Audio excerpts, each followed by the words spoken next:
बेनीवाल के लिए आरएलपी नेताओं ने दी चेतावनी। आखिर ऐसा क्या हुआ? राजस्थान की राजनीति में डीएनए वाला घमासान, आर पार के मूड में आरएलपी, बेनीवाल के नेताओं की बड़ी चेतावनी। नमस्कार, मैं हूं खुशी और आप देख रहे हैं भारत रफ्तार। राजस्थान की राजनीति में इन दिनों शादी ब्याह पर ऐसा घमासान मचा है कि बड़े बड़े धुरंधर भी इस दंगल में कूद पड़े हैं। नागौर के फायर ब्रांड सांसद हनुमान बेनीवाल ने एक ऐसा बयान दिया है जिसने डीएनए से लेकर समाज के संस्कारों तक की बहस छेड़ दी है। लेकिन रुकिए, इस आग में घी डालने का काम किया है जाट महासभा के अध्यक्ष राजाराम मील ने, और अब आरएलपी के कार्यकर्ता सड़कों पर उतर आए हैं। आज हम इस सियासी दंगल की एक एक परत खोलेंगे। दरअसल ये मामला शुरू होता है बेनीवाल के उस बयान से जहां उन्होंने अंतर्जातीय विवाह पर रेड सिग्नल दिखा दिया। बेनीवाल ने कहा कि डीएनए मिस्टेक हो जाएगा। उन्होंने युवाओं को नसीहत दे डाली कि अपनी ही कौम में शादी करें और जो गलती से बाहर जा चुके हैं वे समाज से दूर रहें। जातीय शादियां होनी चाहिए ताकि डीएनए मिस्टेक नहीं हो। अब जहां बेनीवाल हो वहां चर्चा ना हो, ऐसा कैसे हो सकता है?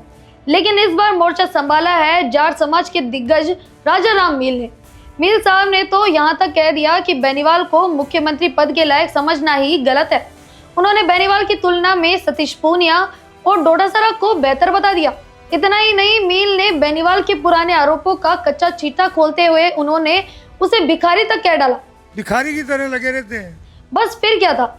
जयपुर की सड़कों पर बेनीवाल के समर्थकों ने राजाराम मील के घर के बाहर जमकर बवाल काटा और पुतला तक फूंक दिया। इस विवाद के बीच आरएलपी के कार्यकर्ताओं ने अब आर पार की लड़ाई का ऐलान कर दिया है।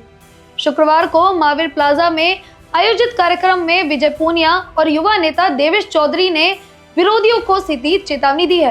और हमारे जो सांसद है नागौर से हनुमान बेनीवाल, उनके खिलाफ जो नित नई बयानबाजी हो रही है प्रतिदिन, हम उसके संदर्भ में आज ये प्रेस वार्ता कर रहे हैं। जो हमारे समाज की संगठन है, उन्होंने एक अपनी राजनीतिक दुकान पर जो पर्सनल दुकान उसको चलाने के चक्कर के अंदर उन्होंने हर रोज बयानबाजी करते हैं हमारे राष्ट्रीय अध्यक्ष के खिलाफ। तो आपसे मेरा निवेदन है कि समाज से आप हो, समाज आपसे नहीं है, तो कृपया करके आप समाज को एक जगह रखें, इसको तोड़ने की कोशिश ना करें। हमारे जो राष्ट्रीय अध्यक्ष हनुमान बेनीवाल, उनको आज एक हर गरीब 36 कौम, हर गरीब इंसान को एक सूरज की किरण की तरह देखता है। न्याय के देवता है वो, ठीक है, योद्धा है जो हर 36 कौम के साथ लड़ते हैं, 36 कौम के साथ सबका साथ देते हैं। तो उनको आप इन जातिगत टिप्पणियों के अंदर उनको कमजोर ना करें, हमारा आपसे यही निवेदन है। पूनिया ने दो टूक में कहा, बेनीवाल पर सोशल मीडिया पर हो रही अभद्र टिप्पणियां बर्दाश्त नहीं की जाएगी। अगर ये बंद नहीं हुई तो राजस्थान में बड़ा आंदोलन होगा। वहीं देवेश चौधरी ने इसे 36 कौमों के नेताओं का अपमान बताया। उन्होंने कहा कि बेनीवाल युवाओं के आइकॉन हैं और उनके संस्कारों पर सवाल उठाना समाज को तोड़ने जैसा है। अब सवाल ये उठता है, क्या ये सब सिर्फ एक बयान है या फिर राजाराम मील और हनुमान बेनीवाल के बीच जाट समाज का असली नेता बनने की होड़?